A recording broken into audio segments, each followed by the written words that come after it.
The Nucar team is gonna push you, they're gonna motivate you, and they're gonna give you the resources that you need to be successful in this industry. Hi, my name is Brittnie Bean. I started at Nucar about 4 years ago.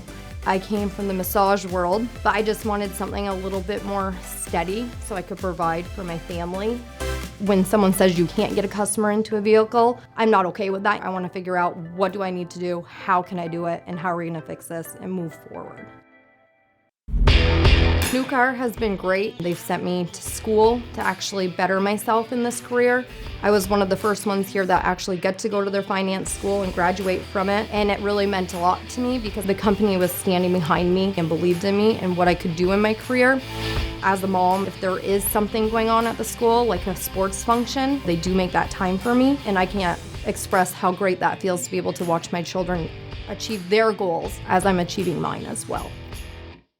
The culture at Nucar is one that many dealerships don't have. My team, I can't say enough about them. We kind of back each other up, have that respect for each other, and that's something that I really enjoy coming to daily. So apply today and find out why everyone loves working at Nucar.